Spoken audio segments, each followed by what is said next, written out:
प्रदेश में आज कृषि का बहुत बड़ा कार्यक्रम हुआ, जिसमें उस देश के कृषि मंत्री शिवराज सिंह चौहान और उत्तर प्रदेश के मुख्यमंत्री योगी आदित्यनाथ शामिल हुए। इसका मकसद ये था कि उत्तरी क्षेत्र में, रीजनल क्षेत्र में, जो खासकर जैसे उत्तर प्रदेश है, उत्तराखंड है, हिमाचल है, जम्मू कश्मीर है, इन राज्यों में जो परेशानियां खासकर कृषि को लेकर हैं, बागवानी को लेकर हैं, उनकी कैसे दूर किया जा सके।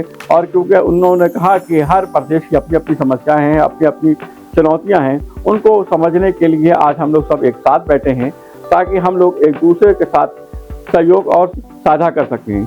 इसी दौरान शिवराज सिंह चौहान से पूछा गया कि देश के अंदर जो खाद की कमी है और बल्कि खाद की अंतर्राष्ट्रीय कीमतें 2 गुनी कीमत पे हो गई हैं, उसका असर क्या हमारे किसानों को महंगी खाद और उनकी जो एमएसपी की जो रेट है उसमें क्या फर्क रह जाएगा। इस पर उन्होंने कहा कि हमको घबराने की जरूरत नहीं है, हम यूरिया और डीएपी जो हमने रेट दिए थे वही देंगे। हमने 41,000 करोड़ रुपए का एडिशनल इसमें अलॉटमेंट किया है ताकि हमारे किसानों को किसी भी तरह का कोई अतिरिक्त भार ना पड़े। इसी के साथ साथ एक सवाल ये भी पूछा गया कि 50 लाख मीट्रिक टन गेहूं को क्यों बेचा जा रहा है, जबकि अंतर्राष्ट्रीय स्तर पर इस समय काफी महंगाई है और अमेरिका के अंदर अकाल पड़ा है, जिसकी वजह से अंतर्राष्ट्रीय कीमतें बहुत तेजी के साथ गेहूं की चढ़ रही हैं। तो उन्होंने कहा कि घबराने की बात नहीं है, क्योंकि देश के अंदर इतना बाइफर स्टॉक है कि अगले 6 साल तक के हम लोग को किसी भी तरह से कोई भी गेहूं की कोई किल्लत नहीं आने वाली है।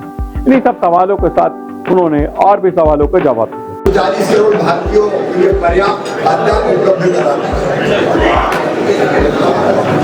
और इसलिए हमारी 3 प्रमुख उद्देश्य हैं।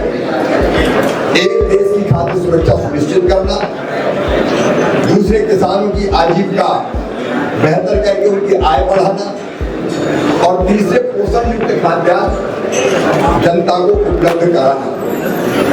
और इसके लिए हमने जो रणनीति बनाई है, 6 सूत्रीय उत्पादन बढ़ाना, उत्पादन की लागत घटाना, किसान को पसीने की पूरी कीमत मिले इसका प्रयत्न करना, नुकसान हो जाए तो उसकी भरपाई। लेकिन एक महत्वपूर्ण तथ्य कृषि का विविधीकरण, केवल गेहूं चावल नहीं, दलहन पर हम व्यापक चर्चा करने वाले हैं। हार्टिकल्चर की हमारी फसलें, बागवानी फसलें, और उसके साथ साथ वैल्यू एडिशन हम कैसे कर सके, प्रोसेसिंग का, प्रसंस्करण का काम हम कैसे कर सके, उस पर विचार। एक इंटीग्रेटेड फार्मिंग पर हम विचार करेंगे। उत्तर प्रदेश जैसे राज्यों में छोटी छोटी जमीन के मालिक है किसान, लैंड होल्डिंग काफी कम है, इसलिए कम जोत के आकार में भी वो मुनाफे की खेती कैसे करें, इसलिए इंटरक्रॉपिंग, अनाज के साथ साथ फल, सब्जी, पशुपालन, मछली पालन, मधुमक्खी पालन, वृक्ष आधारित खेती, उसके अलग अलग मॉडल तैयार हमने किए। वो मॉडल भी राज्यों के साथ शेयर हम करेंगे। एक आज हम किसान क्रेडिट कार्ड पर चर्चा करने वाले हैं। अभी कुल मिला के 7.5 करोड़ किसान क्रेडिट कार्ड हैं हमारे, इन पर सस्ते ब्याज पर आपको किसान को हम लोन देते हैं। लेकिन मुझे लगता है लगभग 13 करोड़ किसान, उनमें से 7.5 करोड़ के पास ही केसीसी है।